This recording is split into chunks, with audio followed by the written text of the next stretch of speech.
12 dreams for the Red Queen under crown of stone. 8 voracious beasts born from 8 restless nights. 4 nails piercing the flesh of the sinner. 1 prayer for the summoned, called by this song. 'Tis perhaps the countdown to oblivion for the once proud city of London. 'Tis perchance her inhabitants' last dance alone to face death and pestilence. Confronted by the eerie and unknown, mortals became desperate for answers. A flock's flight makes for an omen, the falling of a star a dire presage. Turning to priests for interpretation when there was no reason to be found. When religion failed, men turned to science. I saw them build such vain cities, crafting machines made for endless war. New questions flourished as old answers withered. What is darkness but lurking sun?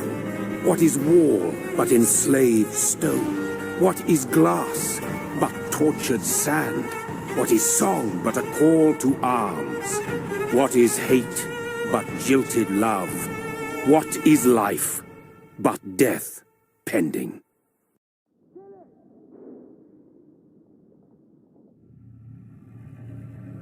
Death. Since the apple was plucked from the sacred tree, mortality was believed to be God's punishment, a righteous snare to keep mankind from ascending to the stars. They were all so wrong. Death is not a wicked thing, nor some holy retribution. A true punishment would be to never know its sweet kiss. Awaken from the harshness and be born once more.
My sweet brother. What have you done? Mary! Oh, no! Mary!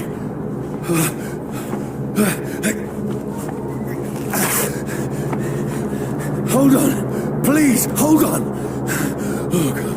Oh, no. Mary! Mary!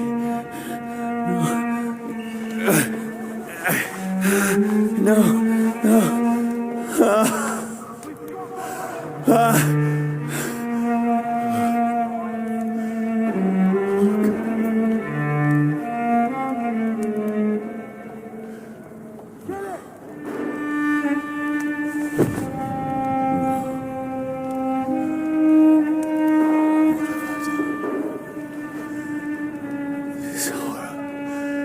It's a nightmare.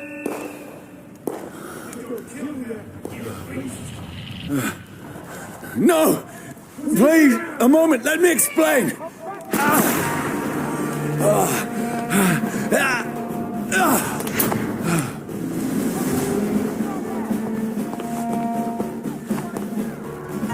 These patrols are after me. See any fancy cars? No, don't shoot! This is a nightmare. I need to get out of here.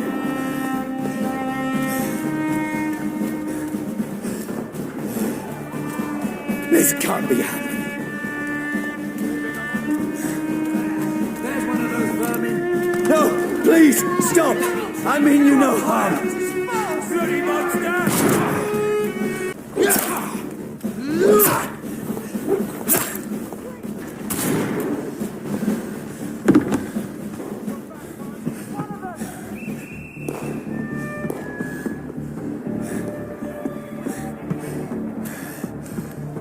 Oh, Mary.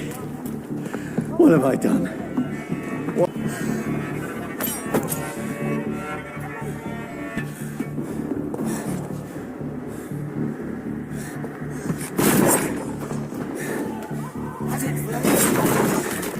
Kill that thing! Come back, you! Who are you? Stay back! Sorry, but you left me no choice.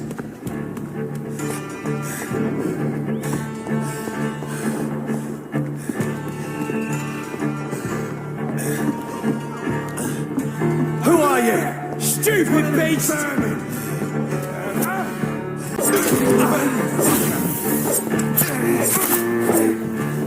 Sorry.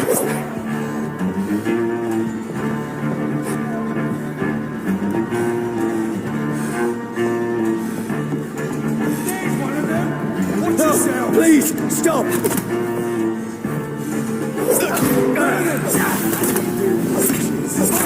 Who are you? He's dead! What do you want?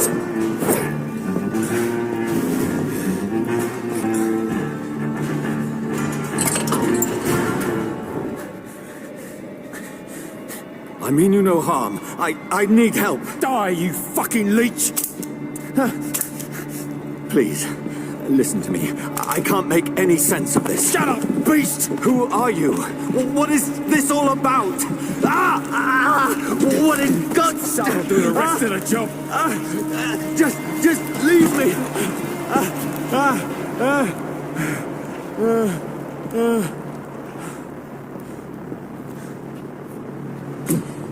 The sun.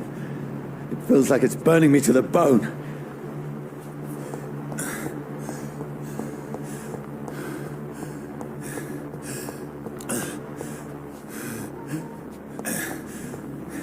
I need to find somewhere to hide.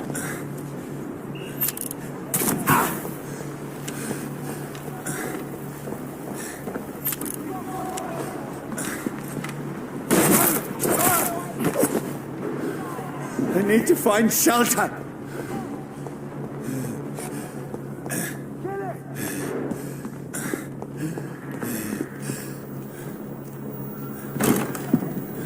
Is anybody there? What is this place?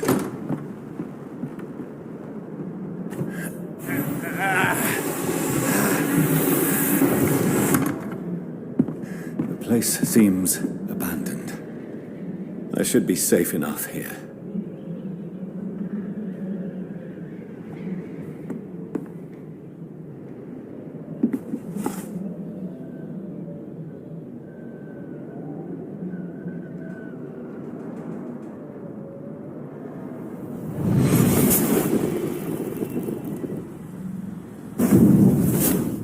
Brother, what have you done? Mary! Mary! Mary, I'm sorry. Whoever did this to us, I will find them.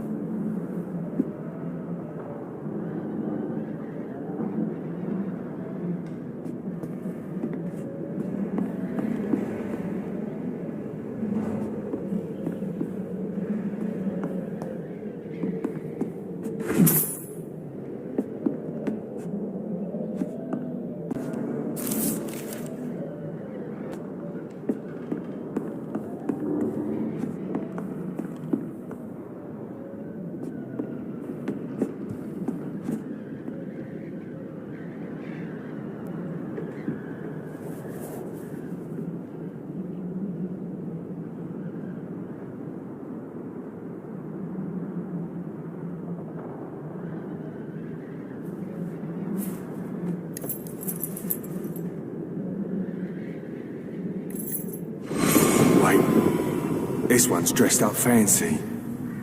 Let's run through his pockets. Picking the dead's pockets? Are you serious? I've still a rent to pay. He's got no more responsibilities. What's this? Gold watch. Beautiful it is. We fancy it and share the takings. I suppose we are undertakers. Now, give him an Eve.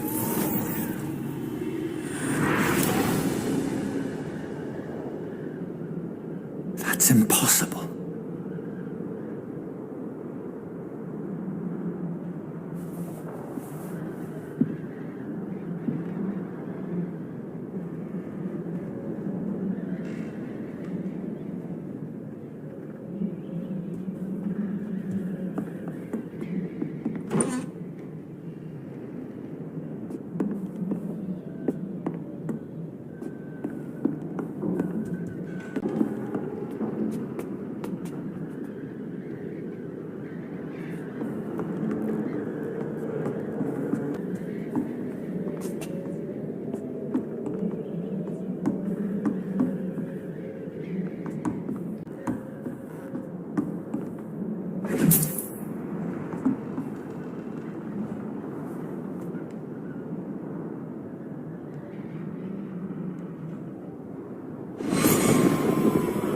Dreams for the Red Queen that sleeps under crown of stone, that she might linger longer, her eyes as white as gold. Who goes there? A prayer for the sound of my warring song. A child born from darkness must take scent of his. Who's there? Are you referring to me?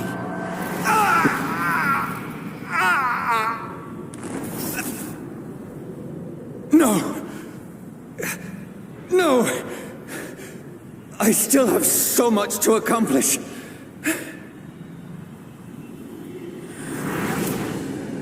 I still have so much left that needs doing.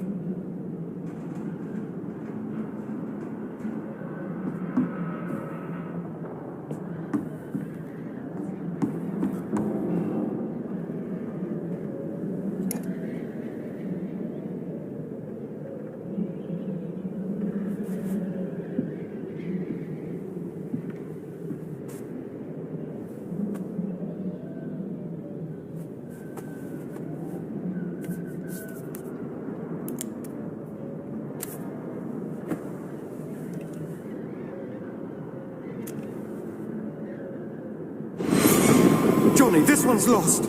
We need to leave. And now! No! There's time. I can save him. That's the enemy coming! The orders are to evacuate the hospital! Done. He'll live. And now what? We fight. Killing is a hell of a lot easier than healing.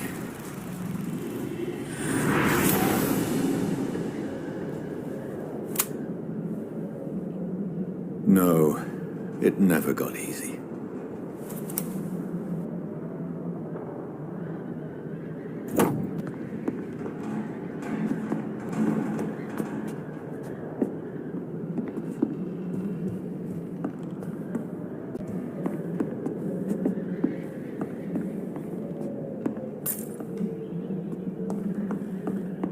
I can almost feel the sun's rays like a physical weight pressing against the wood.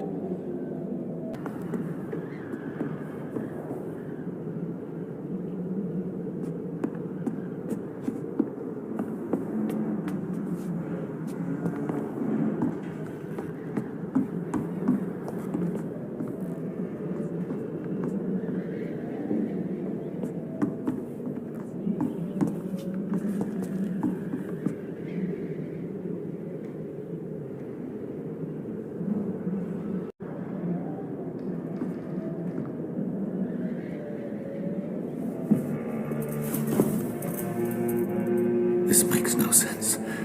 None of it. No sense at all.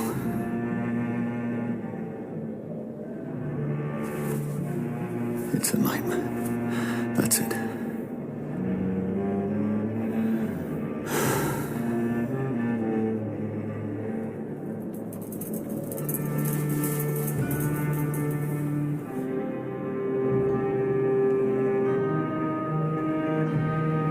So be it.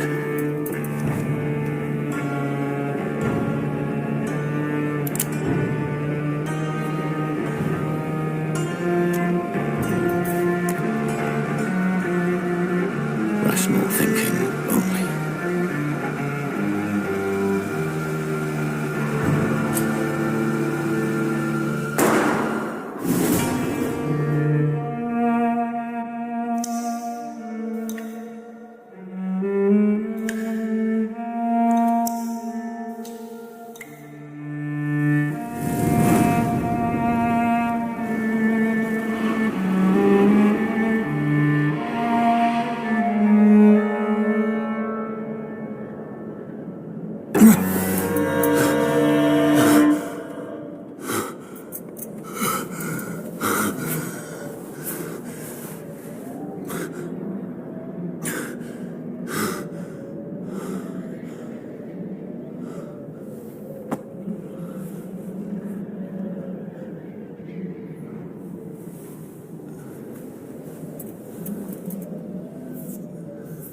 This is absolute madness. I've lost touch with the real.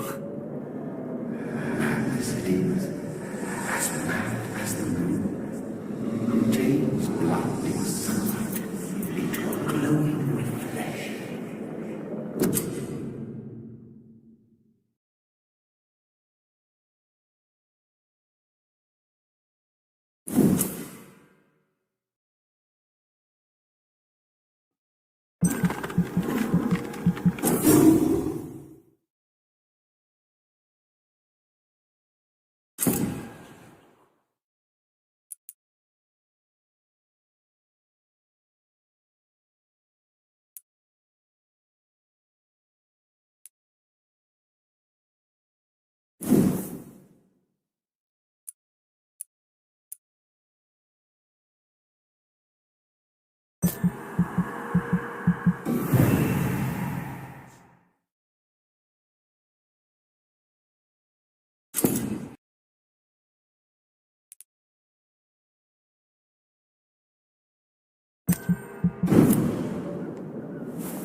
Voice in my head belonged to the one who made me what I am.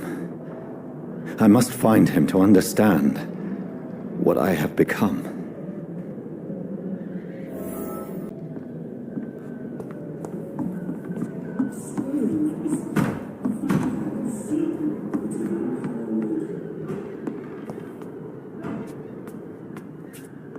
I need to leave now.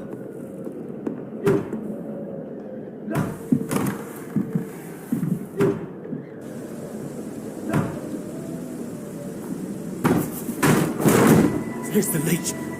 Here!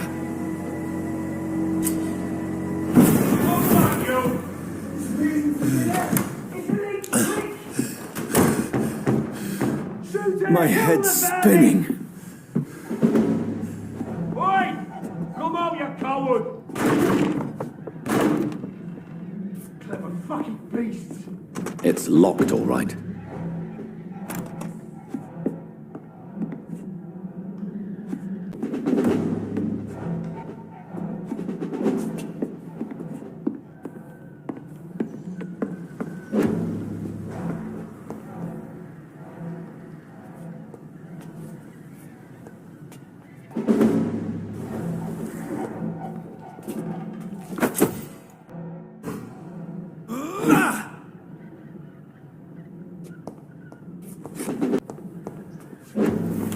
I'm still in Southwark. I must reach the West End. Go back home.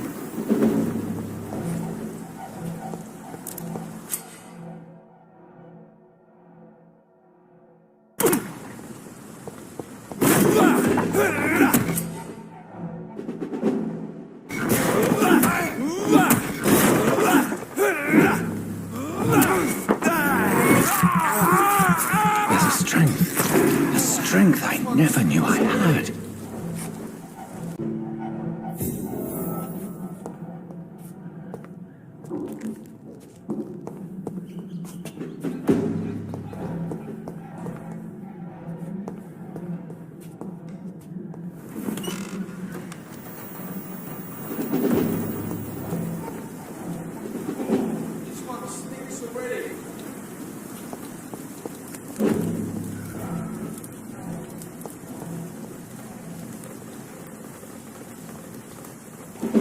dead, all right? Leech spotted! Watch out, boy! This shouldn't be possible. Every sinew, every fiber of my being is afire.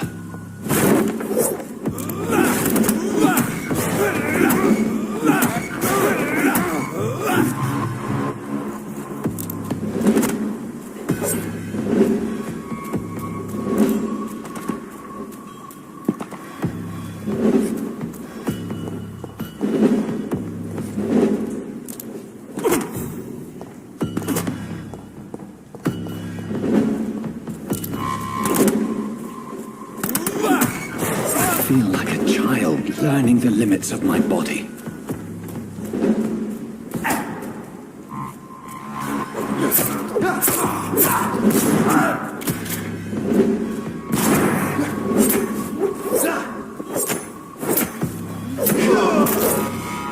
My strength, my reflexes. I'm not human anymore.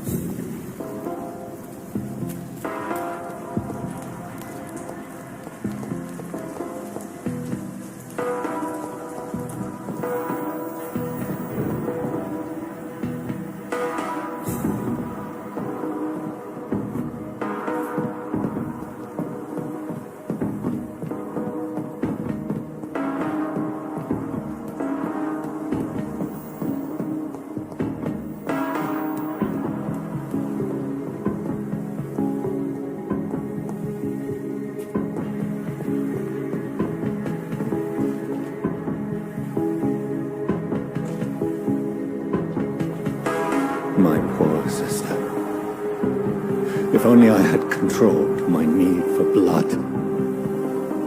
Mary, someone...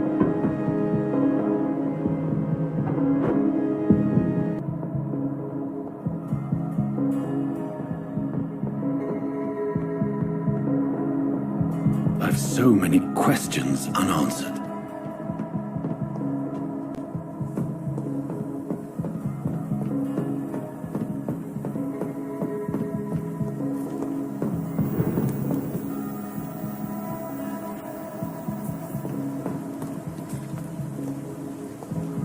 Another corpse. Have the very streets of London become a mausoleum?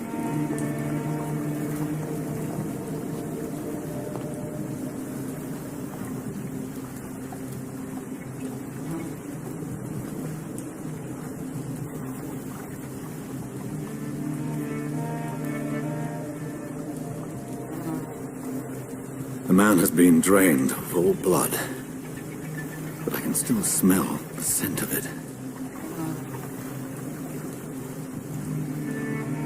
I follow the scent's trail. Perhaps it will lead me to my assailant.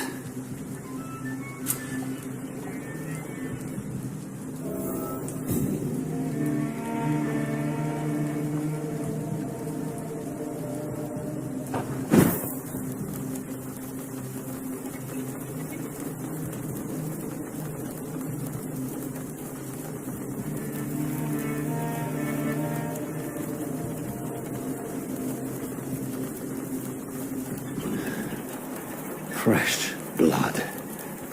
The smell is so strong.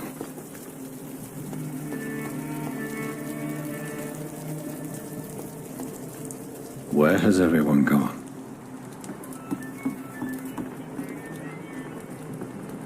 According to the blood patterns, that's where the victim was attacked. So that must be the killer's trail.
At last, a little life.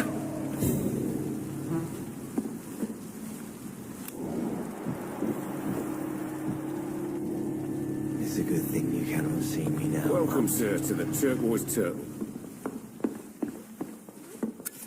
Good evening, sir. I wondered if I could ask for your help. Wow, you look like you need a drink. Yes. I apologize for my outfit. It's been a long night. Been there, seen that. Don't worry, things can only get worse.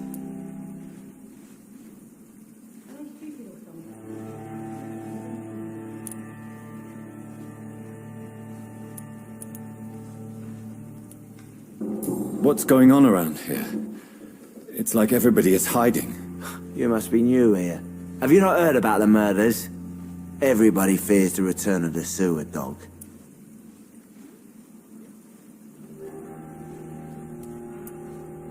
Who is this sewer dog? It's the local bogeyman. Convenient answer for every crime that happened for decades.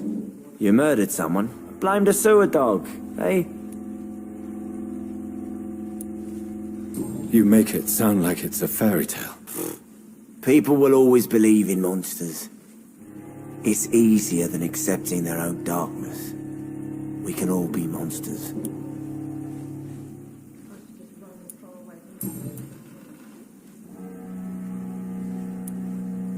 Has anybody entered the bar recently? Can't say. Sorry. I spent the night making love to that gorgeous bottle, see? This is important, sir. Are you sure no one has come in here in the last few hours? I don't know and I don't care. This is a free country. People still have the right to come and go, don't they? I'll leave you to your bottle then. Poor Jack. He didn't deserve this. My God, sir, you look like Jonah's whale just spat you out of hell. Can I get you a drink? No, thank you. I'm not thirsty. Well, grab a chair and get some rest. This is going to be another long night.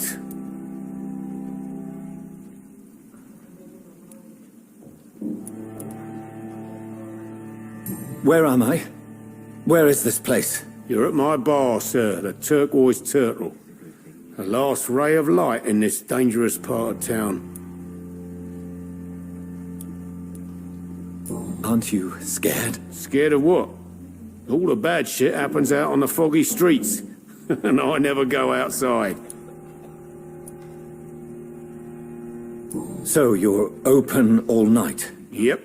Figured people might need a place to rest in these dark times.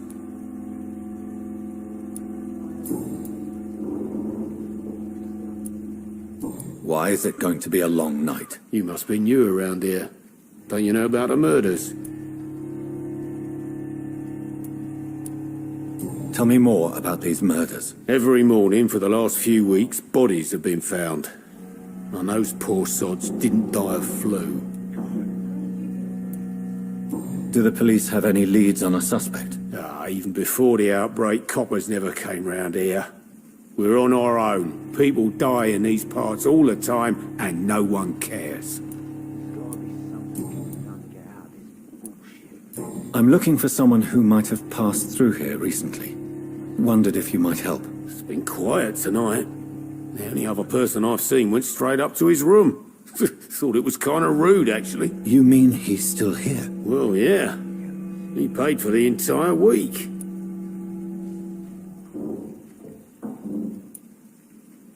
Who is this man? What does he look like? Well, like a gentleman, I guess. Well-dressed, quite polite. A professor or something fancy like that. Always writing, reading notes. How long has he been here? He rented the room a few days ago and didn't say when he'd leave.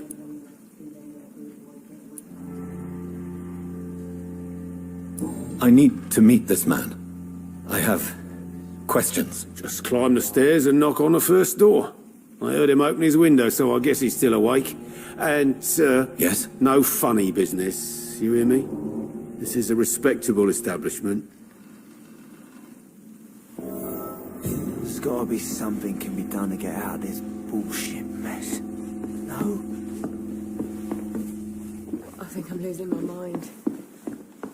I should just run. Hello, sir. Are you all right? Is there any way I can help you? I don't know. Maybe you could just talk to me. Maybe you prefer to speak with Tom, then. He's more agreeable talking to strangers.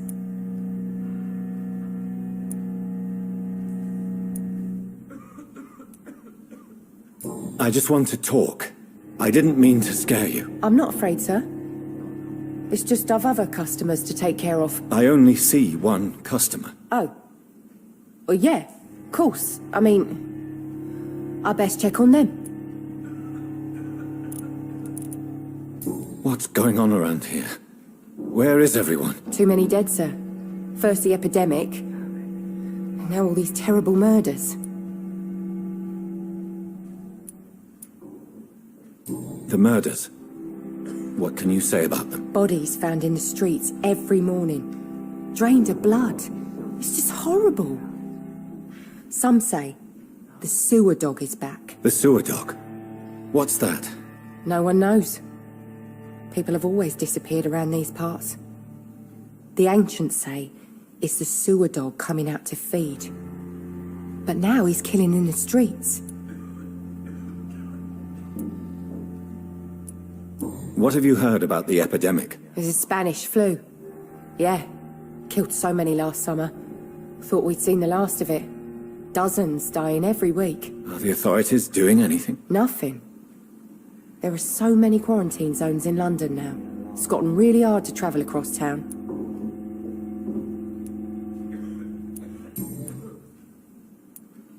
What is this place? This is Tom's bar. A turquoise turtle. I'm the barmaid here, Sabrina, if you want to know. Are you always open this late at night? No, it's only since the epidemic started. Tom thought that people may need a safe place to stay. You don't seem to have much business. Where is everybody? Well, most people are sleeping right now. And those that are awake tend to avoid going out. What with the murders and all.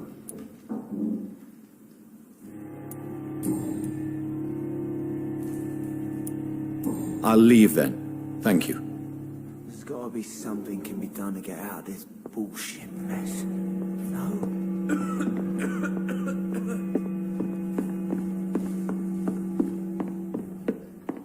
Are they stupid or something? I've never even been to India. This is no place for you. Prewen has several patrols roaming the area. They do not pursue me. But they're looking for vampires, and they're most efficient. They'll not relent until the killer has been identified. I have a common objective, but I require... I think someone is eavesdropping. Are you certain? You might as well come in, whoever you are. Slowly, vampire. Who are you? I mean you no harm, saith the vampire. Present yourself. I need a word. With anyone.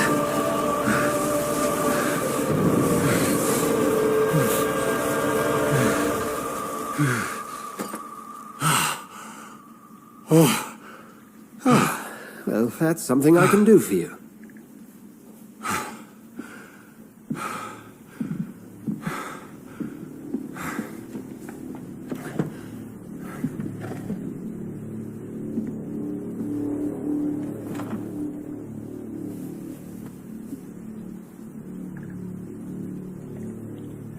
And who might you be?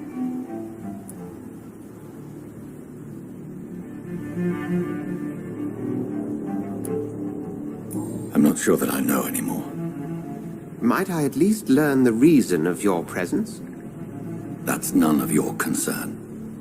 Sir, you have entered my room in the middle of the night, pale as a corpse and shaking like a tree.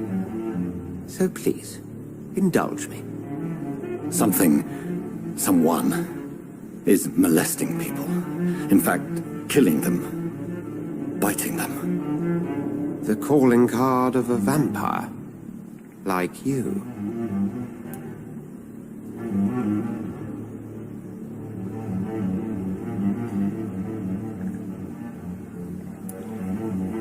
You seem the expert. How would that be? I have my secrets, as you have yours. Then if you are not a vampire, who or what are you? Dr. Edgar Swansea of the Brotherhood of St. Paul. I'm performing an independent investigation here in an attempt to understand precisely what is going on.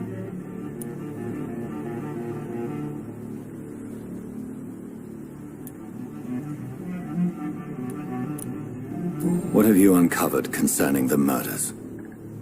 It started a few nights ago. Rumors of violent murders. The docs have always been, shall we say, somewhat unsavory. But this is different. How different? A vampire is at work here. Famished. Reckless. It must be brought to ground, and quickly. I heard another voice, that of a woman. Who were you talking to? Ridiculous. I've no idea what you're talking about. Something tells me not to trust you. Then the feeling is mutual. And what exactly is this Brotherhood? Sir, if the name is not familiar to you, then we shall discuss it another time.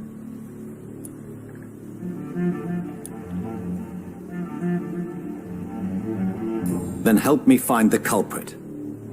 I may, if you'll first tell me why you opened this door. I followed a trail. The scent of blood from a recent victim. It led me here. You thought I was your aggressor. That explains a great deal. We're both chasing the same shadow.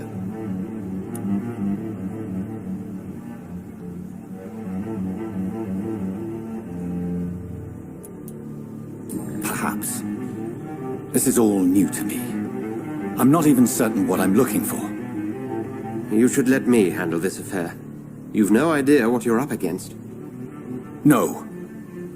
I will find the monster. He is mine. How will you do any better than I? But then let me ask you this. What are your intentions if you find the killer?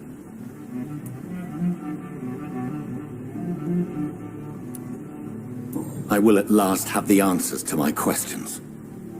Then I can only wish you good hunting. And pray we shall meet again.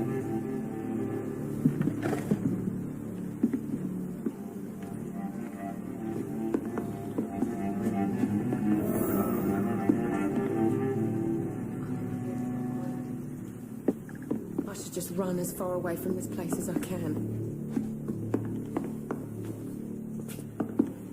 It's a good thing you cannot see me now, Mum. It's locked, all right. I hope I live long enough to see them wet boot boys get what's coming to them.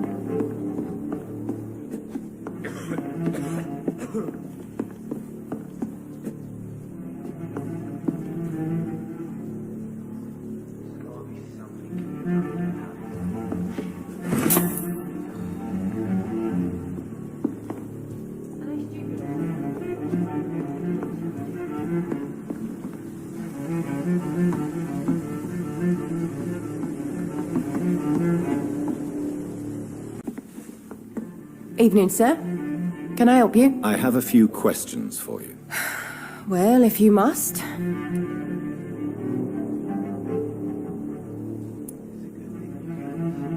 I spoke to Dr. Swansea. He's not the man I'm looking for. Now, I want the truth. The truth? What do you mean? I suspect that someone else was here tonight, and I don't think Tom wants to tell me about it. I'm just the barmaid here, okay? If Tom says you're the only visitor we had, then you're the only visitor we had. I can feel your fear, madam. Please tell me what's going on. It's Will. William Bishop. He came in here earlier tonight and he... Well, I thought he was going to clock someone.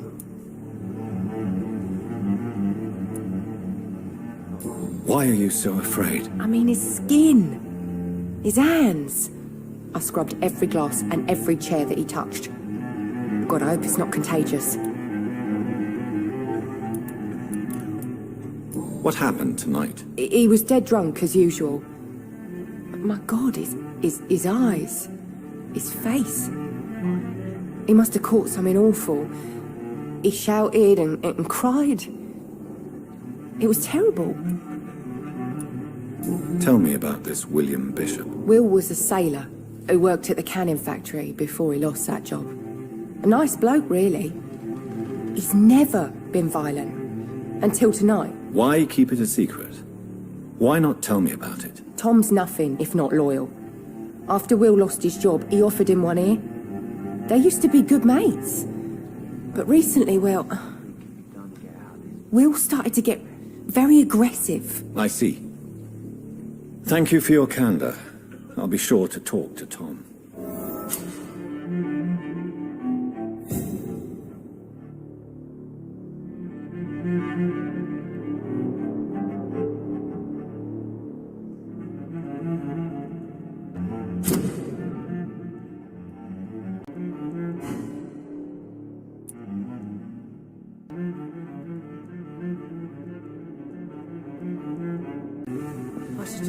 Welcome back. Did you find what you were after? I can't say I have. Are you sure no one else came into your bar before I arrived? Hey, I told you, you were the only other stranger I've had.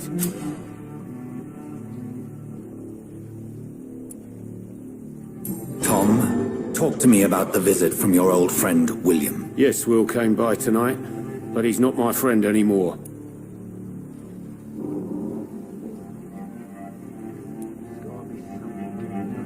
Why lie to me if he is not your friend? I didn't lie. I said you were my only unannounced customer, and that's the truth. Who is he? William. Just an old sailor who loves his gin too much. He worked for years at the canning factory before it closed.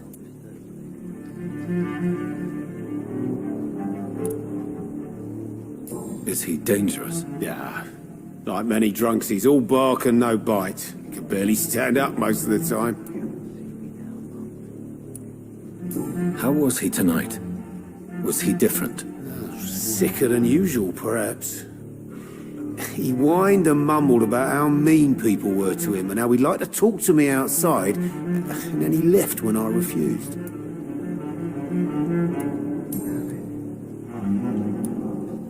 I need to find him. It's a matter of urgency.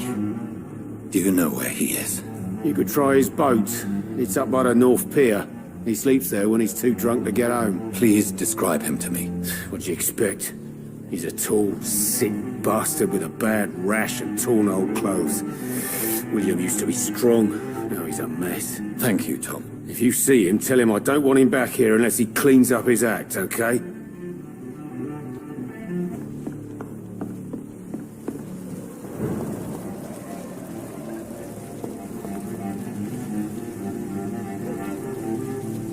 Intrigue.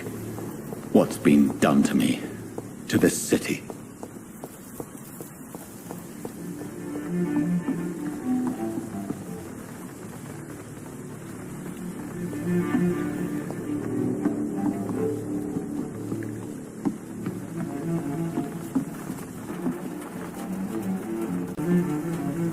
The body is still warm. This man has just been drained of blood.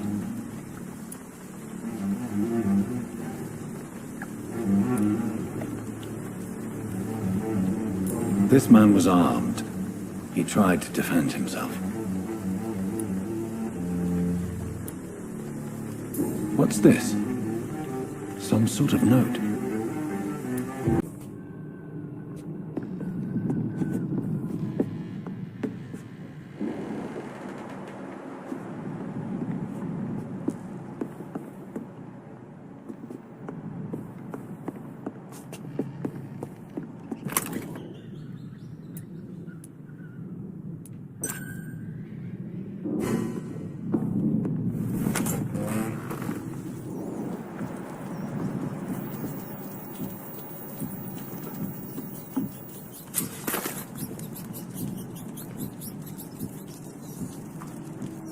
Stay close, keep an eye on each other.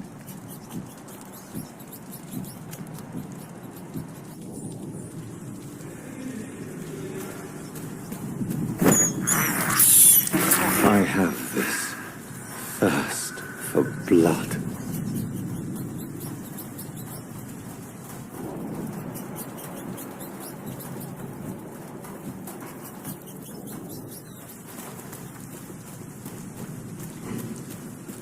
Stay close! He's dead! Watch it! It's a killer!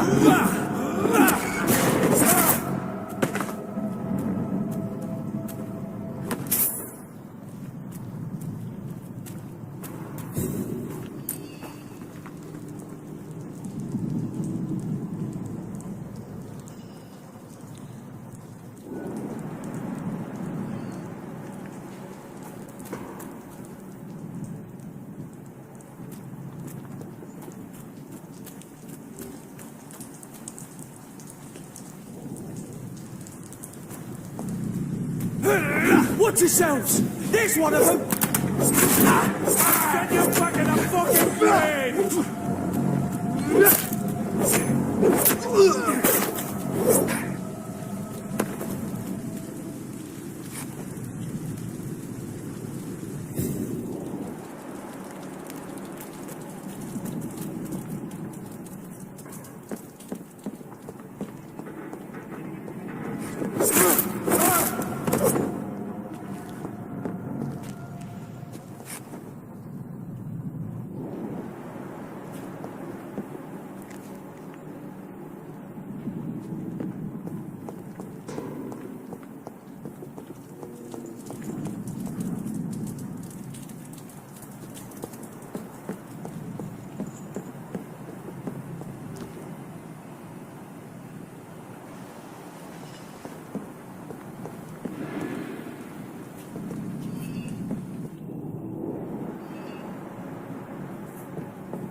Best turn around. Over there!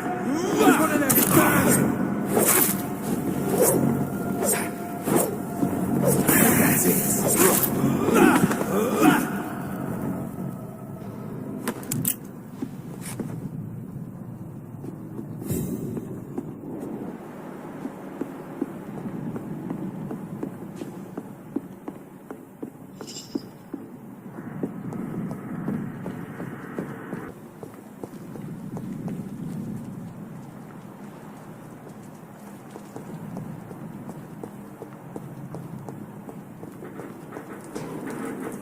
I cannot enter.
Last warning, sir!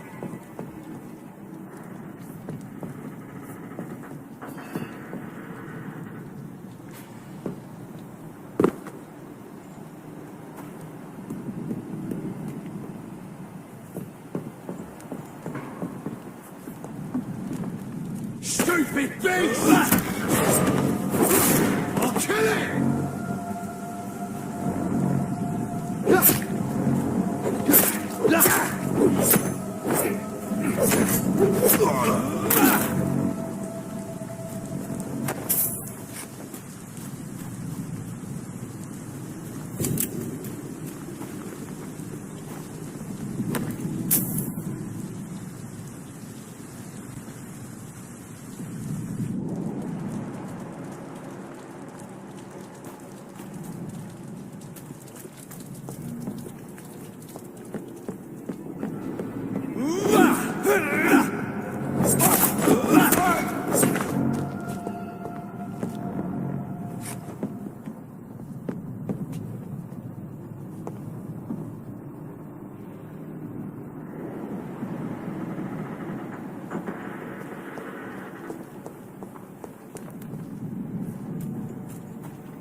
Not a... Over there! There's one of them vermin!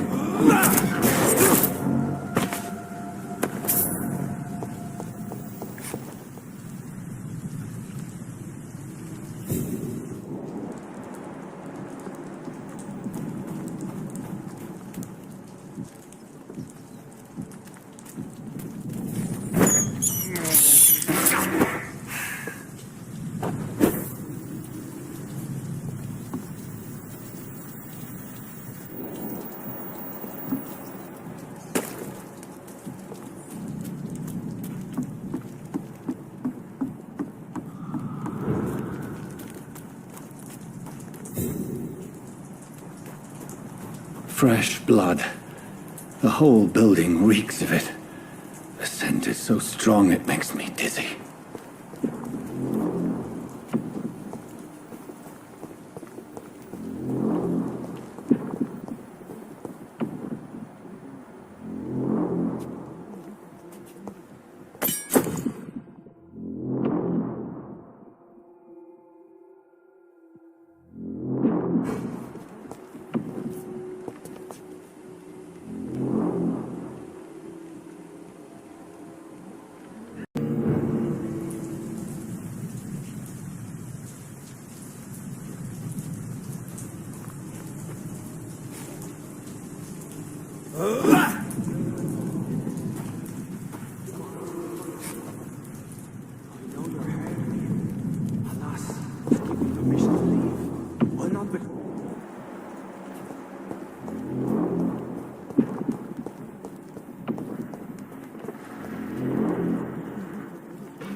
This place reeks of bloodshed.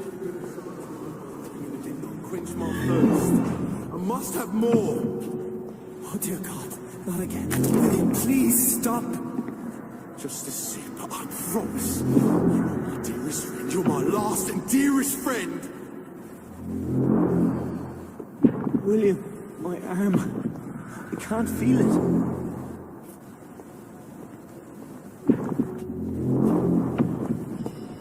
Will, please, let go of me. This creature is bedeviled. I must put it down.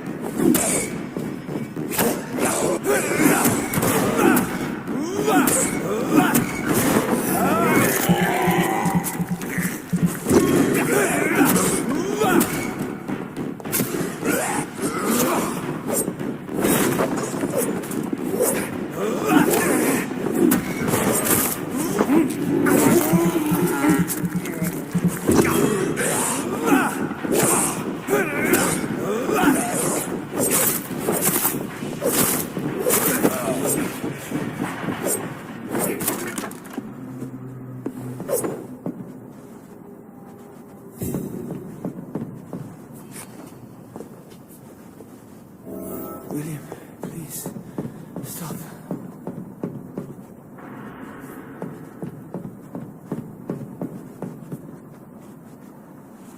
William was an honorable man. I could have saved him. Mr. Hampton, are you in there? I knew him well, another lost soul, a kindred spirit. Sir, listen to the sound of my voice. I'm a doctor. You're suffering from shock. I must return to my flock. They'll stray without me.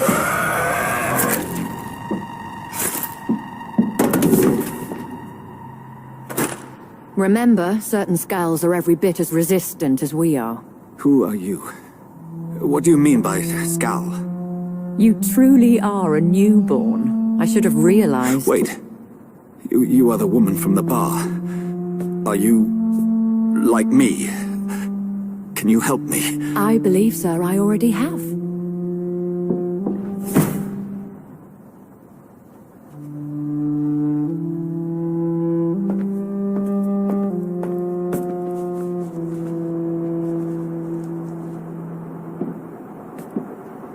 By George and the Saints, you've solved the mystery of these terrible murders.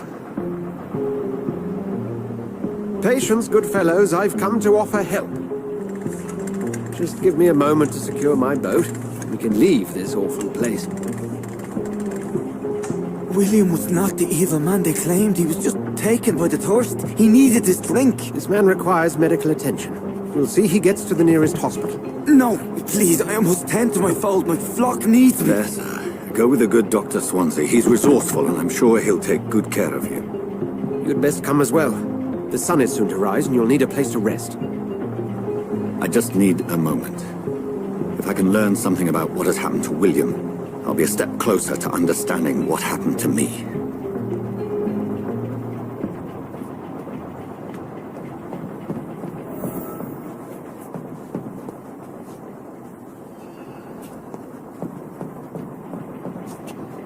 This poor creature can't be my maker.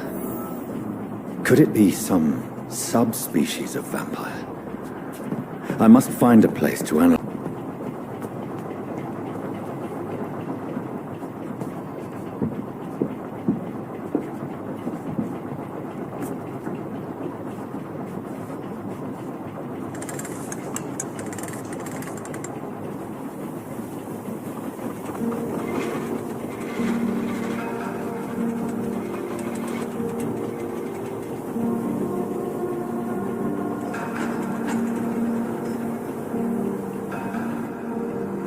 Where are we headed? We're on our way to the Pembroke Hospital. It's just across the canal. They'll have a bed for poor Mr. Hampton. William was... What manner of creature was he? Predator, prey, villain, and victim. Who can say? The important thing is that he's been stopped. Duly noted. And the woman? What? Who is she? What woman? No, don't play me for a fool. You used me to locate that Skal. You must know who she is. I thought you a gentleman. You shouldn't talk about a lady behind her back, but I will tell you she values her privacy. Were London as peaceful as she appears from the middle of the canal? If only that were the reality of the situation. To be honest, I've always tried to avoid this part of town. Pembroke Hospital is the last bastion between the rest of London and the epidemic. The flu has decimated the East End and the war still rages. Welcome to the front lines of a plague. This is where you work, Dr. Swansea? I am the administrator of Pembroke Hospital. I thought you were here in service of your mysterious order, the Brotherhood of... Of St. Paul's Stole, yes. But first and foremost, I'm a man of science. A physician, like yourself, Dr. Reed. How do you know who I am? No need for modesty. You are Dr. Jonathan Reed, a surgeon of some caliber and renown, if I'm not mistaken. You are correct, sir. I knew it. I had my suspicions. But when you took the blood sample from the corpse of poor William, I was certain. Dr. Reed. Marvelous. Have we met? I attended 3 of your seminars before the war. I have the utmost admiration for your research. And what a turn of fate. England's most esteemed blood specialist returns to London a vampire. That word, again, from a so-called man of science. I understand. Traditionally, the role of science is to refute myth, but when myth walks among us, the Brotherhood of St. Paul has dedicated its purpose to their study. There's so much for you to learn. And for that, you are right. Well, then let me be blunt. Join my staff at Pembroke Hospital. As a physician. I suspect you'll not find a better post of employment to contemplate your predicament. This is sudden. I was returning home to see my sickly mother. But alas, that was before contracting this... affliction. Dr. Reed, take a moment to consider. The post would be for the night shift, providing a good explanation for your absence during daylight hours. You'll be adequately reimbursed, and have a place to hide. I even had the forethought to bring some clean clothes. So, what do you say? It seems I have little choice, but yours is a generous offer, so I thank you. Brilliant! Oh, Jonathan, this is one for the book, and the beginning of a beautiful friendship.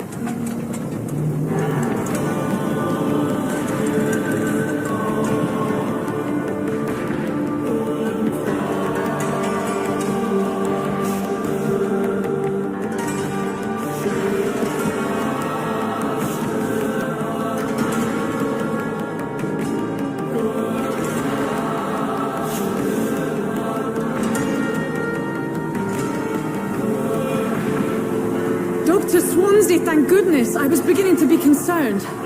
Worry no more, Nurse Crane, for I bring good news. Oh, Doctor, what a night. We lost 2 more patients. Nurse Scow said she couldn't take it anymore and resigned. Yes, well, I'll make a new rota in the morning. In the meantime, find a good bed for Mr. Hampton. Be sure to pay attention to his needs. Of course, Doctor. Oh, and Dorothy? Yes, Doctor? Dr. Reed here has just returned from the front. He served King and Country and will be joining us here at Pembroke. We're very lucky to have gained a surgeon of his talent, and one so experienced in blood transfusions. That is good news indeed, Doctor. Oh, yes.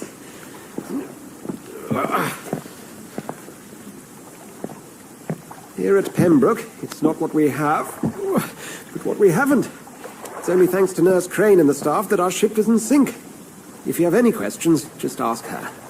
Duly noted. Thank you. Your assistance is required, Dr. Swansea, immediately. Welcome aboard, Jonathan. We'll catch up after my rounds. coming, Nurse Crane. I'm coming.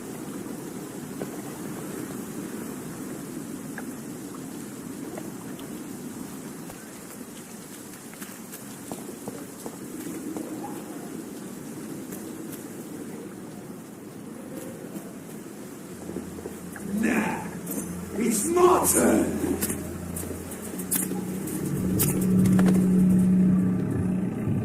Rotten or pristine, each heart contains the source of life. Drink at this river, try it all.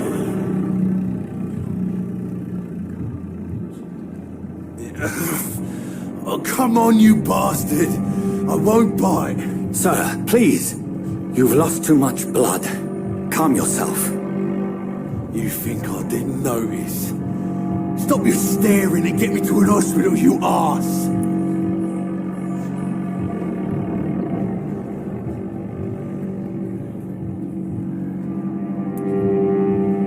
Insulting a good Samaritan. Not exactly the way to get rescued. Alright, sorry. I am in pain here. Me guts are spilling out onto the street and you're yabbering on. Yes.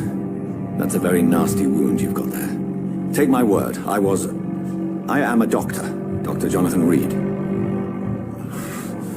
Name's Clay Cox. I'd appreciate you helping me to a better place, Doc. Follow me, Mr. Cox. Let me assist you to that better place.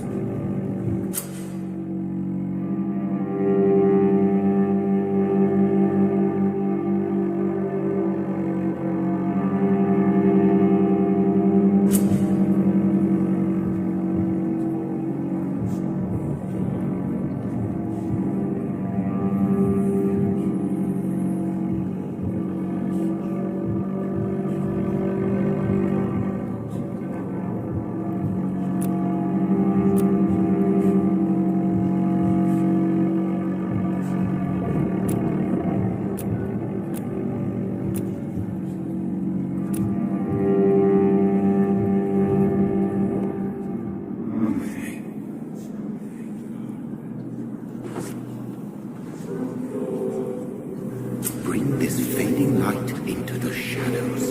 Dance with him the dance of life and death.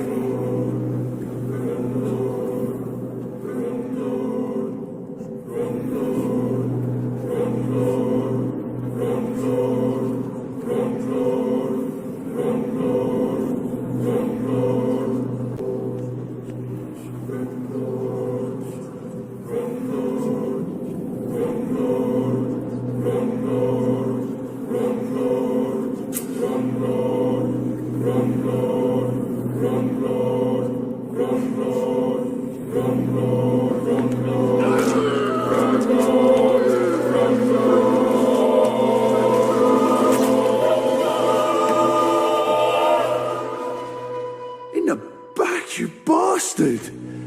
Didn't have the guts to fight me. Fuck you. I'll kill you. I'll kill you.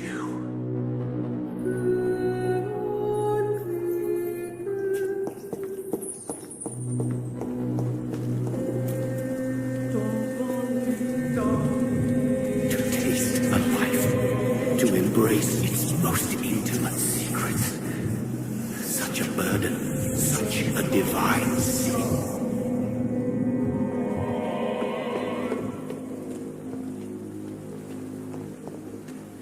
Hurry now, Doctor. It's freezing here.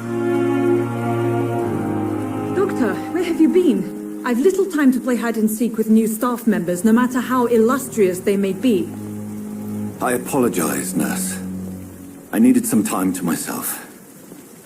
This has been the longest and strangest night of my life.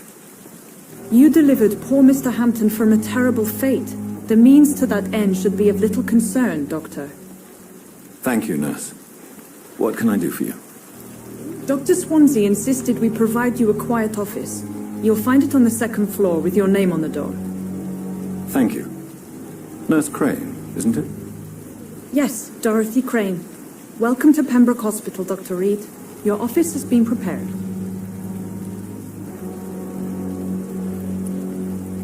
I would like to ask a few questions first.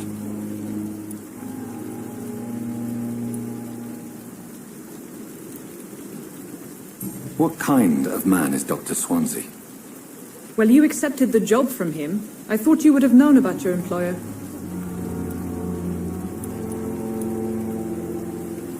Apologies, I've only just met him the once. This is sudden.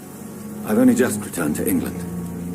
Dr. Swansea is a brilliant surgeon and the most compassionate physician.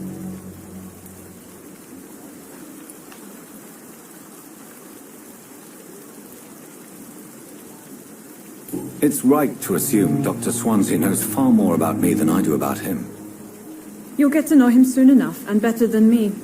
The administrator has better things to do than mix with us.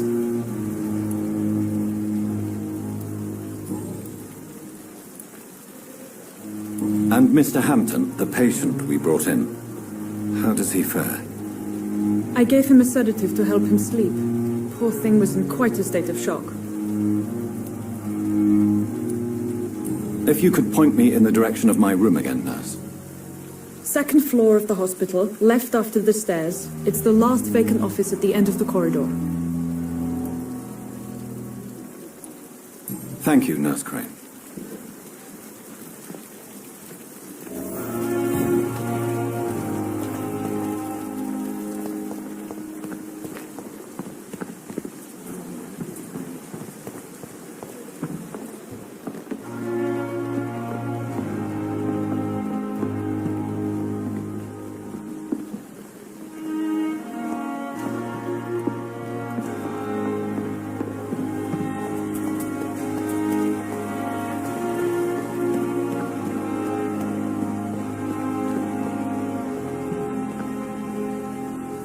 Good evening, sir. I'm Dr. Jonathan Reed. I'm new here. I've already heard about you, Dr. Reed. I'm Milton Hooks, the ambulance driver for this shithole of a hospital. That's quite a blunt introduction, Mr. Hooks. You can call me Milton. I like to speak my mind, Dr. Reed. Perk of the job. Don't judge me, and I won't judge you. I'm not sure I understand what you're talking about. Well, I'm no doctor, but I'm pretty sure a gun can't be used as a surgical instrument. You have a keen eye. I learned to shoot during the war, and have carried one ever since. Old habits die hard. No need to explain, Dr. Reed. And if you ever need a better gun, remember, I may have something for you.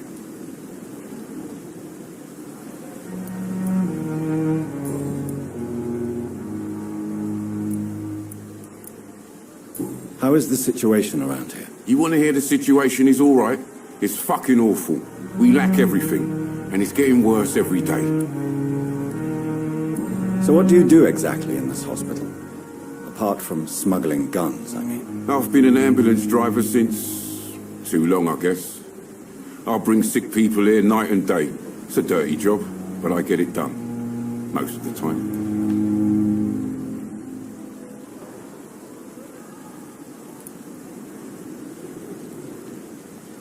Since you're on the front line, how is the sanitary situation in this vicinity? It's a complete disaster. It's even getting dangerous to enter some streets or buildings. Even the locals attack you. It sounds like things have been a bit rough recently. What's happened? Yesterday I got attacked by the patient I was bringing in. I escaped through the hospital's garden, but I lost my wallet when I was running. You left an infected patient outside the hospital? That's incredibly dangerous. Go there yourself if you want, but be careful, Doctor. I'd rather not bring your dead body back.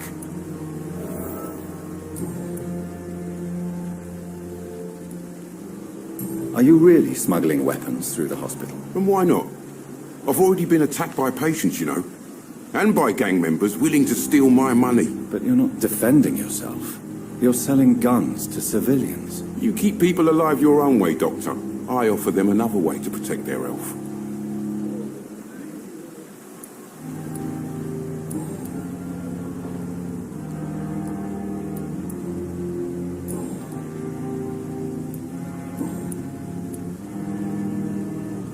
I'd like to see your goods. Wise choice, Dr. Reed.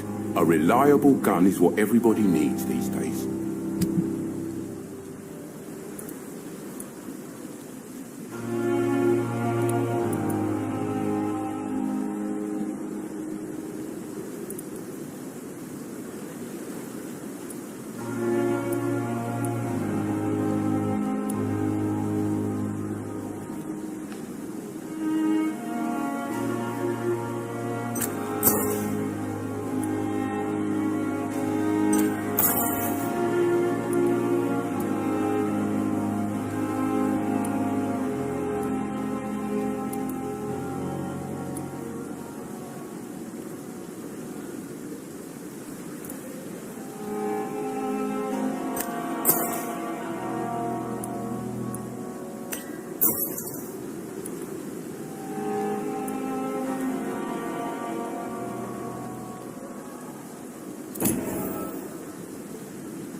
Dr. Swansea is right.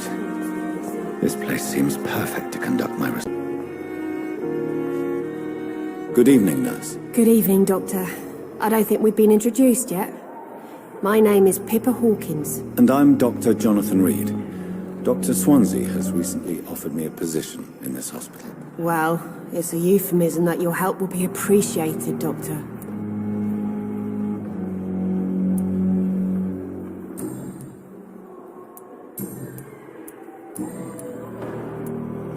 How would you describe the situation at the Pembroke Hospital? It's serious. The flu is wreaking havoc amongst the staff and patients. We are running out of everything.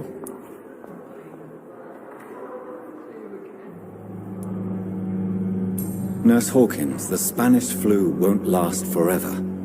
Even the Black Plague didn't kill everyone. I wish I could believe you. But what if this epidemic was worse? What if in the end, nobody was spared? You must get a hold of yourself, nurse. Sorry, I'm exhausted. No one has any idea when this epidemic will be over.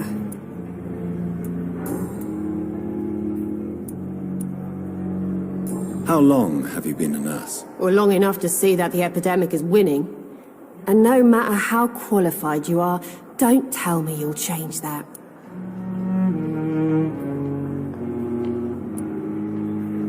You're right. When dealing with such a terrible disease, one must remain humble. But that doesn't mean we shouldn't try our best. Sorry, Doctor. I don't want to sound bitter, but I'm just too tired to give a pep talk like Nurse Brannigan. How is the Pembroke staff coping with the epidemic? Well, not well. Milton, the ambulance driver, is even more grumpy than usual, especially concerning doctors.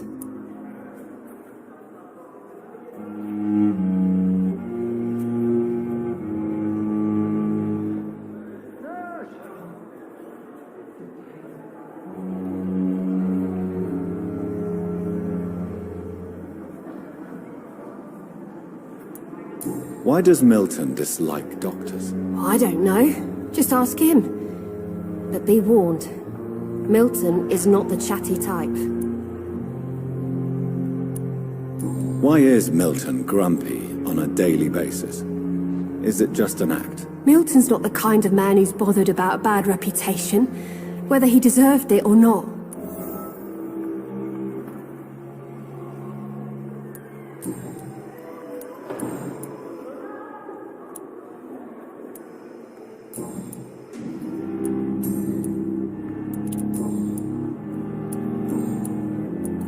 Goodbye, Nurse Hawkins.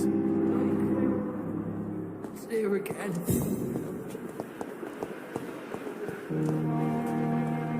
Good evening, sir.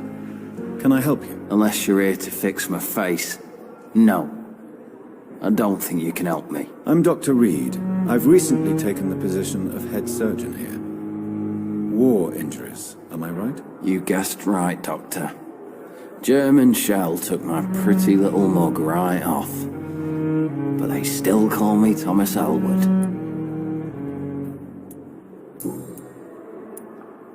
Where were you stationed, sir? Did you serve for long? I really don't want to talk about all this shit. No offense. I was pushing too much. I served in France myself. I just wanted to know what happened to you. You were an officer, weren't you? Then I doubt we fought the same war, sir. No offense.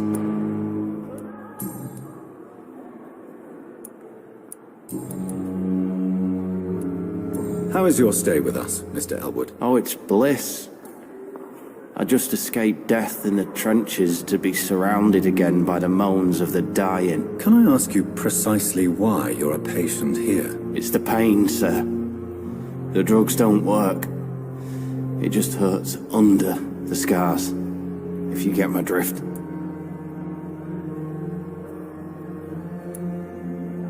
Who is treating you? Is someone in particular looking after your case? Nobody since the old and tired doctor spoke to me. Started to think I was forgotten about. Wouldn't blame you. You don't seem worried by that. My face hurts so much more when I smile or cry. I've learned it's easier not to speak. But be assured I'm smiling inside. Can I do anything for your pain? Nurses gave me a bunch of pills. No effect. Told you. It's like the flames are under my skin, burning away.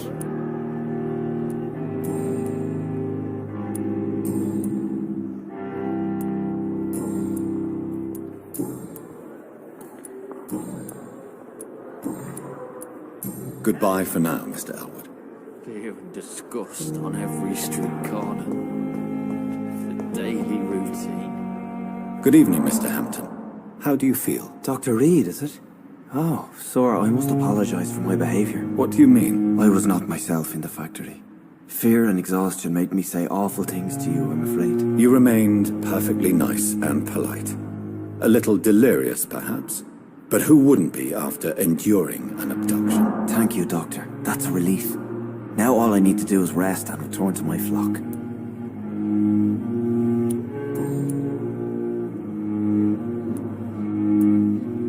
What do you do for a living, Mr. Hampton? I can't help but notice the cross around your neck. I manage a night asylum for the poor and homeless of the docks, and I try to guide the lost and hesitant on the right path to our Lord.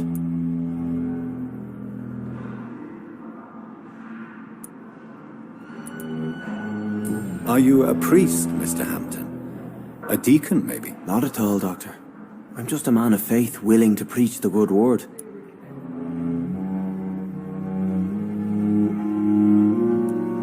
Why didn't you use your cross against William Bishop? To repel him somehow? That's a very strange question, Doctor. A cross is no magical token, if that's what you were trying to say. Not mine, anyway.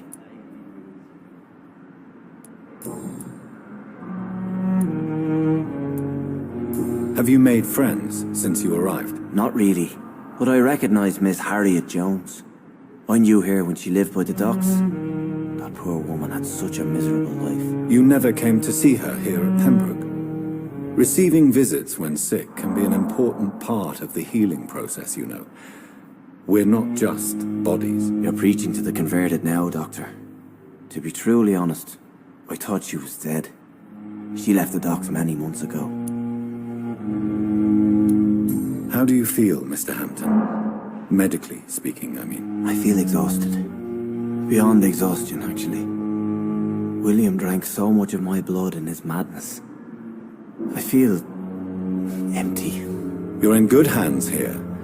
Dr. Swansea is well versed in blood transfusion, and I'm sure he'll take the best care of you. Thank you, sir. I believe all I need is rest, and then I can go back to the people who need me.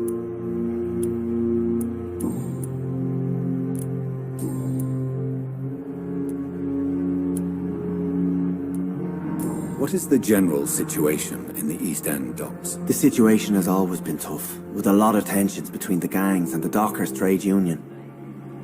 The wet boot boys are very nervous since they lost their leader.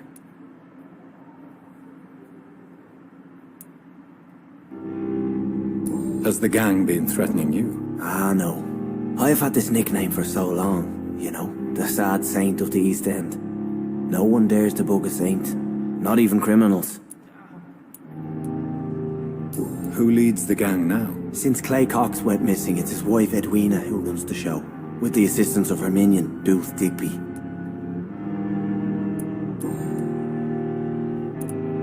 How did you end up in William Bishop's den? I had received alarming news about his recent behavior.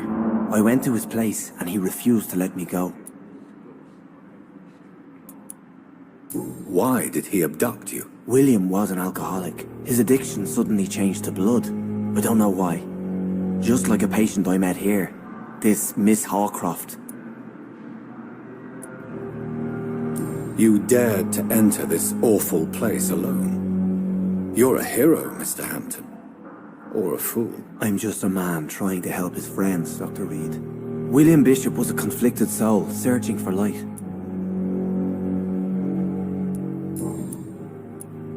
Do you know Tom Watts, the bartender from the Turtle? I met him before I found you in the canning factory. Tom? Yes, of course. Always the helping hand, good old Tom. Without men like him, corruption and despair would have wiped out the East End long ago.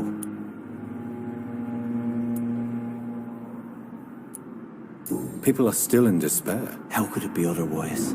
The authorities have left us all to rot in this contagious nightmare. No drugs, no advice, nothing. It's a damn shame. Who should I avoid in this part of town, then? Any particularly evil figures? Not really. Most men and women are just doing their best. And it's not my habit to speak ill of people I know, Doctor.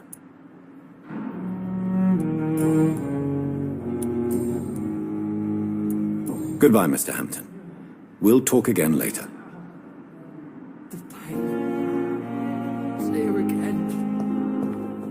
The personnel of a hospital are much more important to me than the building. Don't be misled by appearances, Dr. Reed. This hospital does not lack talented people. It just lacks hope. What can you tell me about the staff in the hospital? Some are really good, and others are not so good. But during this troubled period, there is no time for slander. I prefer to focus on the positive character traits.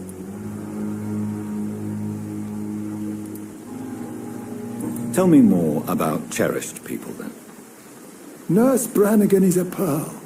She is the most helpful and dedicated nurse I've ever worked with. A clever and cheerful woman. You really seem to admire her skills. I'll go even further. If she was a man, she would be a damn fine practitioner. Any opinion about the management?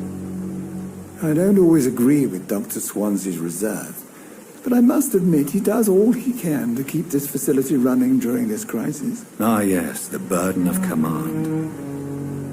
I was fed up with this concept while serving as a medical officer. Don't get me wrong. Swansea's a good administrator. I just wish he would get out of his office now and again.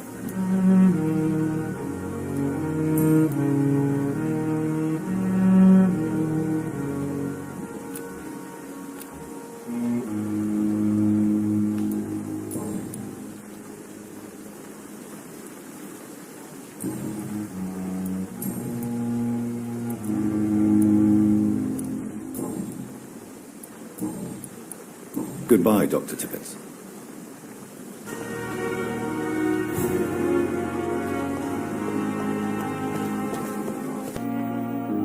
Good evening, miss.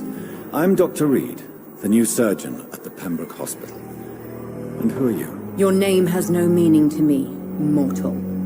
You're nothing but dust blown by the winds of eternity. I beg your pardon? What are you begging for, mortal? My clemency? Well, tonight maybe I'm inclined to mercy.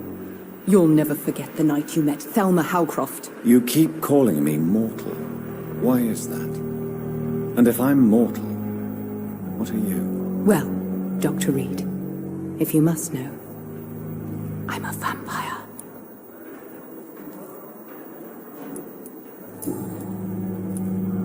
Who are you really, Miss Howcroft?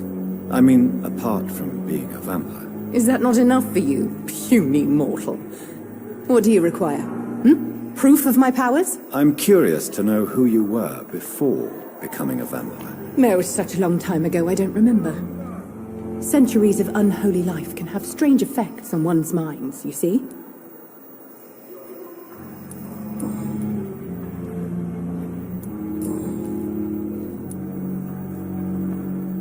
And why do you believe you're a vampire? I don't need to believe anything. It is what I am. It is what I feel within this hollow shell of flesh. Please, describe to me how you feel. What is it like to be a vampire? I can hear my body crumble from the inside as my flesh cracks and fades. I sense the last pulse of pustulant blood within my drying veins. I need new blood. I see. Have you ever heard of Cotard syndrome, Miss Howcroft? Never. It's a mental illness discovered by a French neurologist named Jules Cotard. The affected patients are delusional. They believe that they are putrefying, that they are dead, a ghost or a ghoul, or in your case, a vampire. Delusional, you say? Oh, sad and petty mortal. You can't even begin to understand the concept of immortality. And you think it is I who am delusional.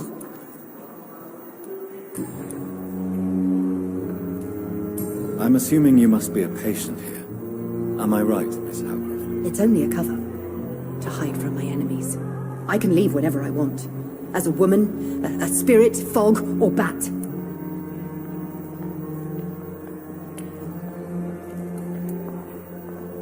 Who are these enemies you mentioned? Can you describe them? I cannot say for sure. But I sense their eyes on me from nearby. I feel them watching me every time I visit the garden near the morgue. The staff here are not your enemy. They're here to help you, to care for you. I'm not speaking of the doctors in white. I'm speaking of the men and women who hunt me. For I am a vampire. I see. Don't worry. These people will not find you here. I'll personally make sure they leave you alone. Thank you, mortal. But do not interfere with them. For you are no match for those that hunt me.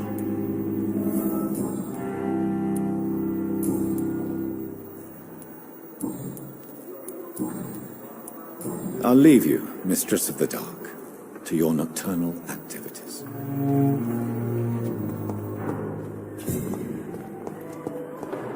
What can I do for you, Doctor?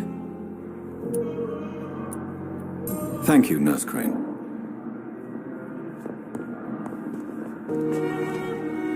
Good evening, Doctor. I believe we're going to be working together. Dr. Reed. Dr. Swansea informed us of your arrival, but I could not dare to believe we'd have such good fortune. Such an honor, sir. Thank you. And you are? I am Thoreau Strickland, Dr. Thoreau Strickland. I'm a great admirer of your work, Dr. Reed.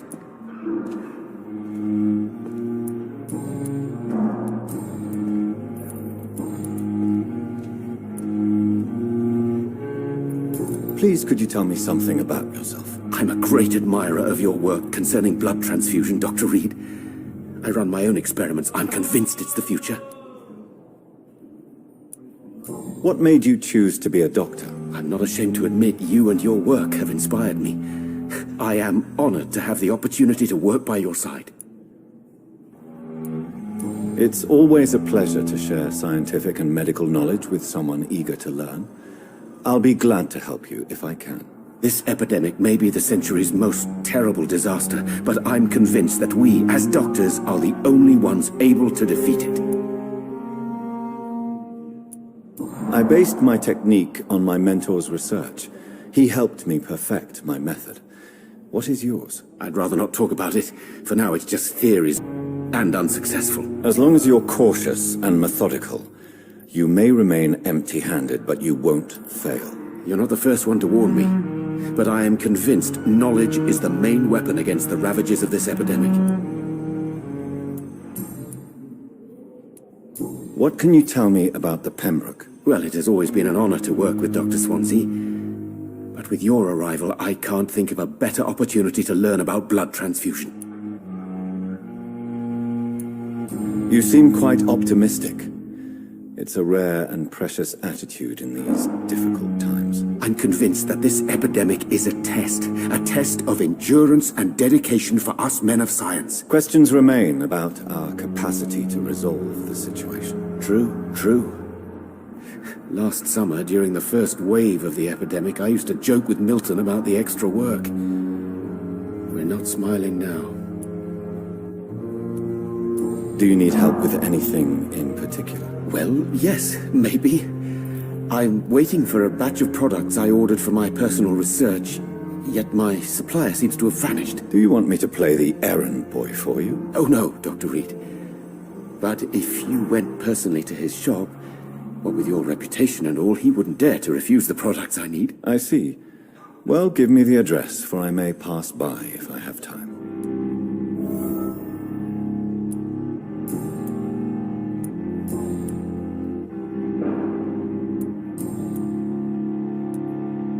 Tell me more about your willingness to experiment with new medical techniques. Harvey Fiddick is a patient suffering from a severe injury that could cripple him if not treated correctly. I'm convinced your blood transfusion technique could help him. What is it you really want? To save him, or to prove your point? Fair question. I want nothing but to save my patient, Dr. Reed. Especially since I know Mr. Fiddick's story. This personal involvement could also appear to be a lack of impartiality. You must know that a good surgeon must remain neutral. I agree. But that does not excuse Dr. Ackroyd's behavior. A man who did not even take time to converse with his patient. Do you think keeping his distance was a mistake? All I know is that I'm taking care of human beings with desires, hopes, and fears. Not some biological machine comprised of blood, bones, and flesh. Tell me Mr. Fiddick's story. Our first diagnosis was compromised because Mr. Fiddick lied to us about the real origin of his injury.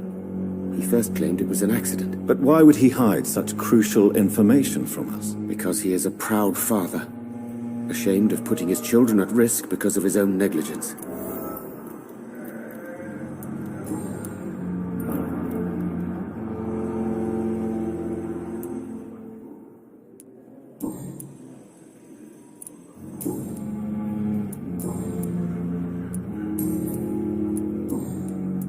Goodbye, Dr. Strickland. You always needed words to calm the children. As for me, what a blundering idiot. This hospital seems to be falling apart. But in the circumstances, I'm willing to give you the benefit of the doubt. We may lack the resources, but we have some of the most brilliant minds I will not let you down, my boy. Good evening, sir.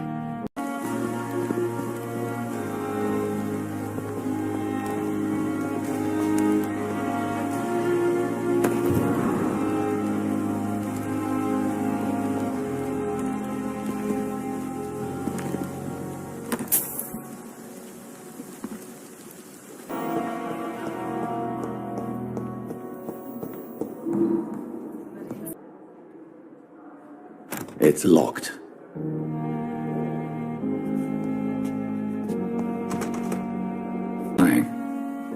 It needs water.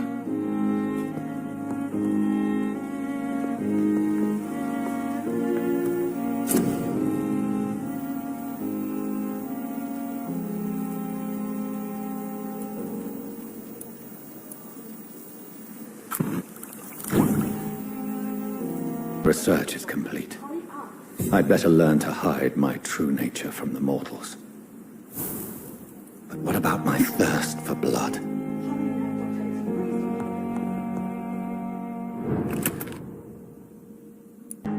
Yes, Nurse Crane? How can I help you? I'm so sorry. I know Dr. Swansea wanted you to rest, but we have somewhat of a crisis. A crisis, you say? Our supply of antiseptics is nearly depleted. I was hoping there was another box up here, but...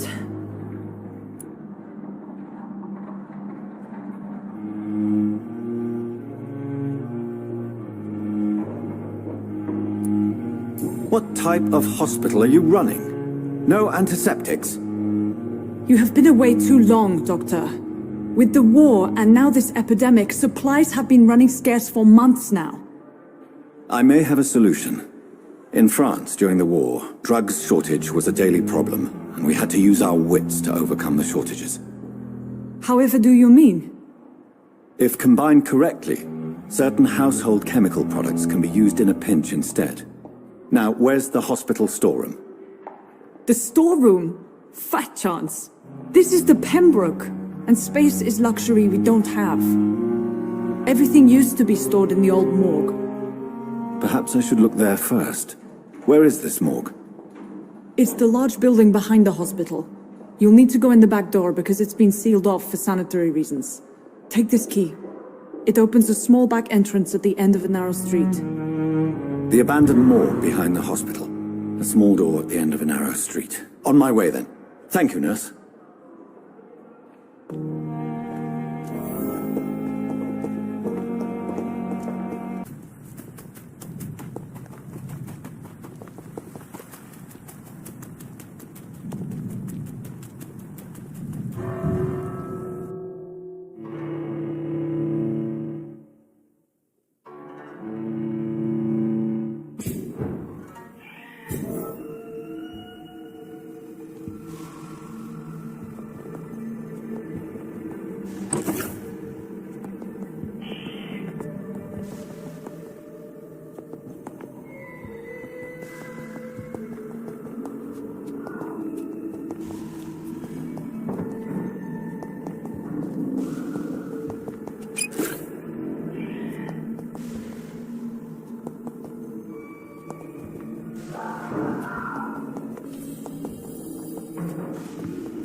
These skulls feed from corpses and the husks of animals.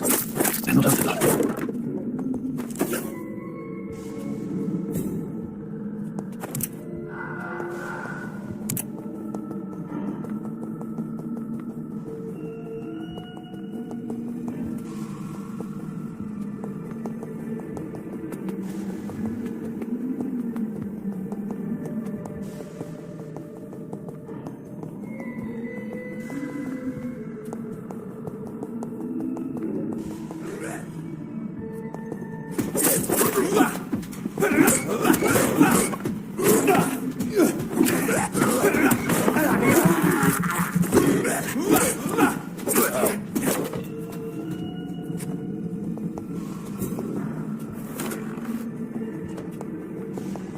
It's locked, all right.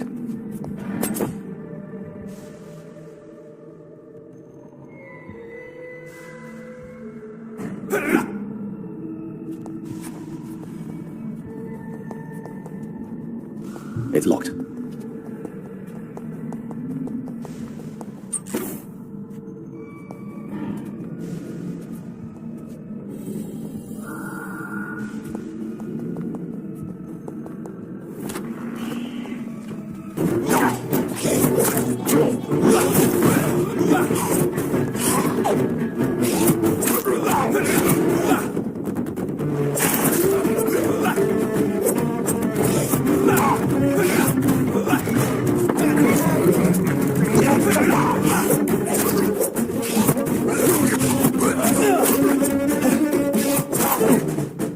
These skulls can be so ferocious. I'm not sure I can defeat them without becoming stronger. To drink blood is so tempting.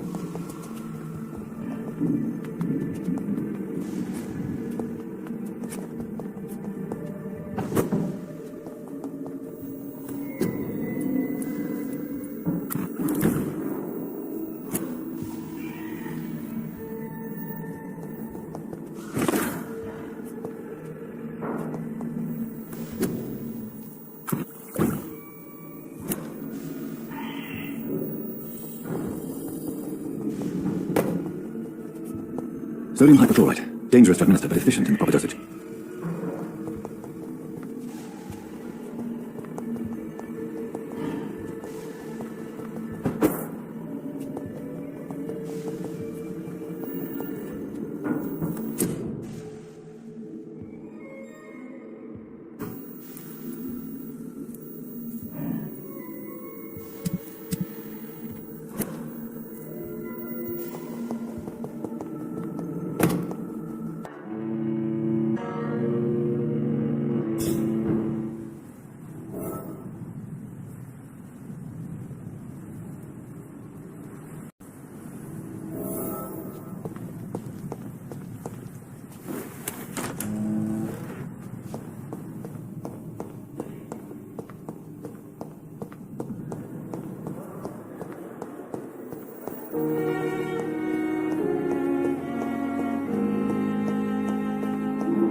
Blaming me will not further your agenda, sir. How long is it going to take to fix me properly? A month? A year? You have the right to disapprove of our methods, and you will kindly apologize when you're feeling better.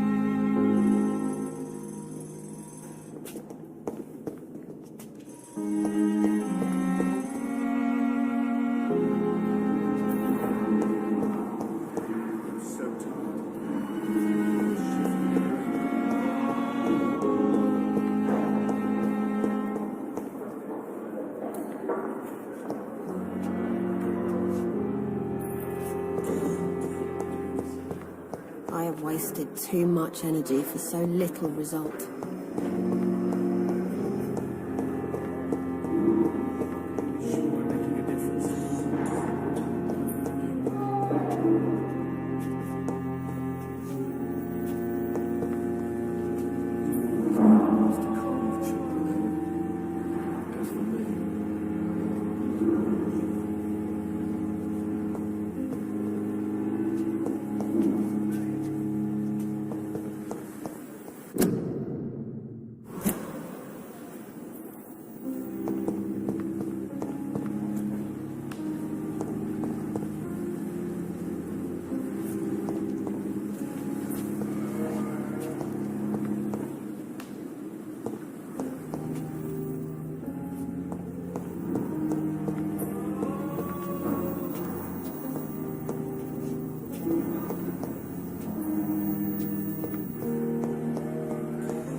you down, my boy.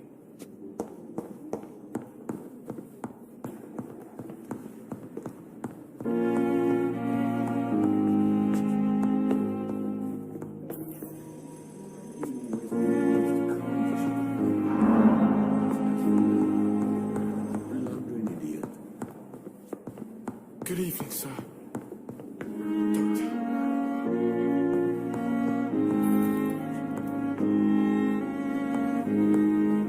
My sweet girl.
As for me, you and I are not to be. I know that people will be failed and survivors.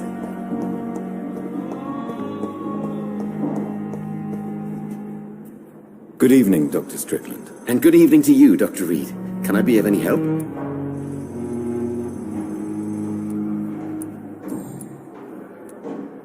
What do you think of Dr. Ackroyd's aversion to modern medical methods? It's a shame he's so narrow-minded. Dr. Swansea taught me that science is about exploring uncharted territory. I'm convinced that's true. With the influenza and all that's going on, you should put your differences aside, don't you think? Why is it so difficult to work together? I believe that if Dr. Ackroyd had been the one to discover the transfusion process, he would be the first to recommend its use. So you believe it's just a question of jealousy and pride? Dr. Ackroyd is as proud as he is blinded by his obsolete concept of medical science.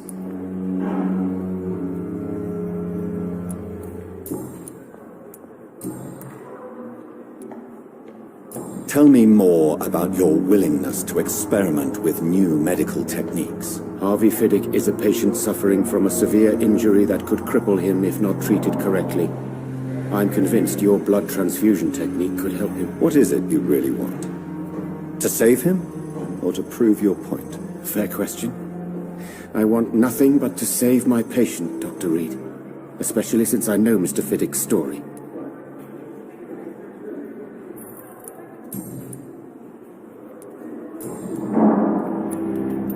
Goodbye, Dr. Strickland.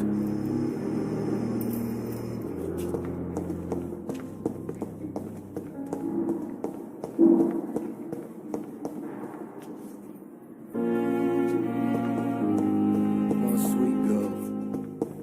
Brings me like a boy.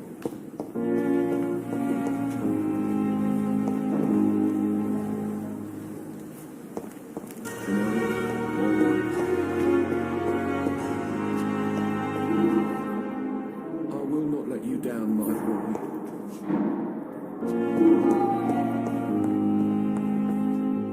Good evening, Mr. Fiddick. Good evening, Dr. Reed. Any news about my operation?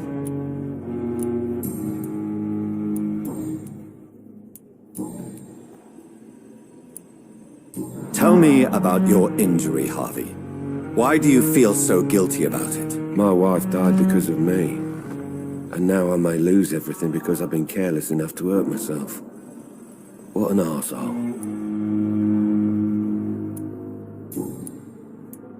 Tell me more about the death of your wife, Harvey. 1915. I was in the army, building workshops for the Royal Flying Corps. Helen was happy I wasn't sent to the front. What happened? The Germans sent Zeppelins to bomb the construction site, but they missed their target. My wife was bringing my dinner when the bombs fell.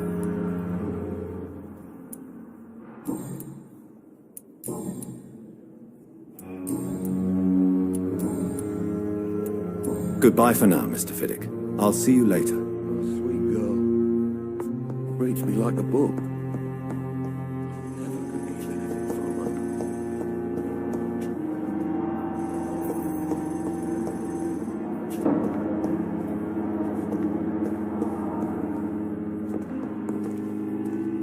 I'm quite busy right now, Dr. Reed.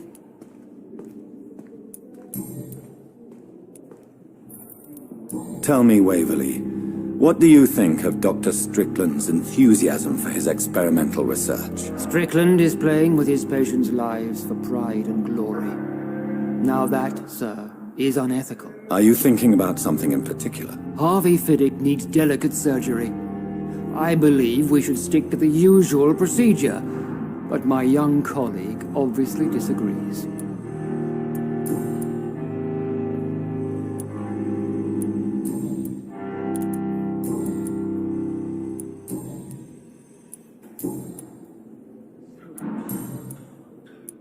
Thank you for your time. We'll talk later.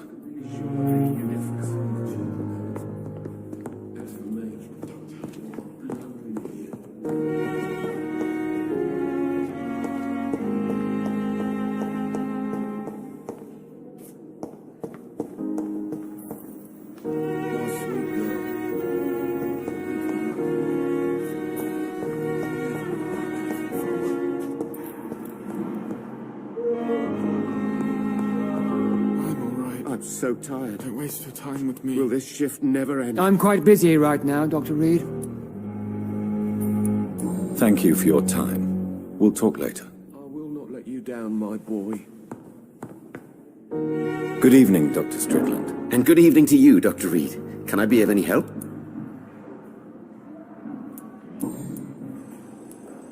Tell me more about your willingness to experiment with new medical techniques. Harvey Fiddick is a patient suffering from a severe injury that could cripple him if not treated correctly. I'm convinced your blood transfusion technique could help him. What is it you really want? To save him, or to prove your point? Fair question. I want nothing but to save my patient, Dr. Reed. Especially since I know Mr. Fiddick's story.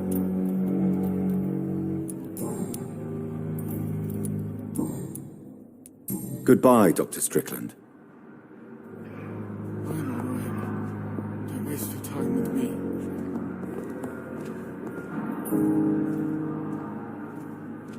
I will not let you down, my boy.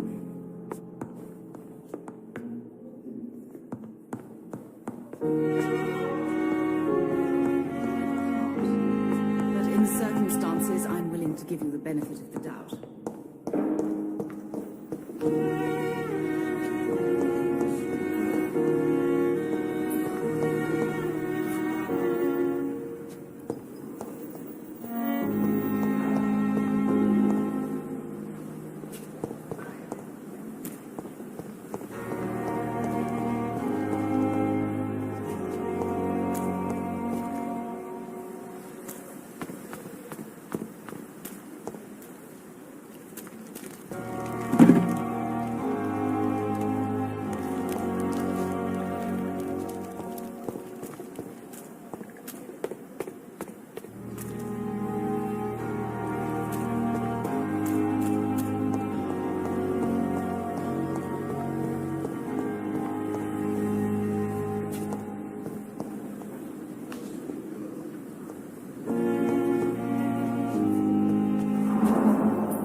will not let you down, my boy.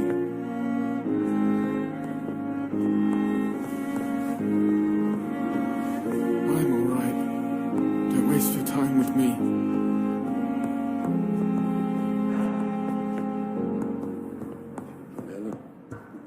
As for me, what a blundering idiot.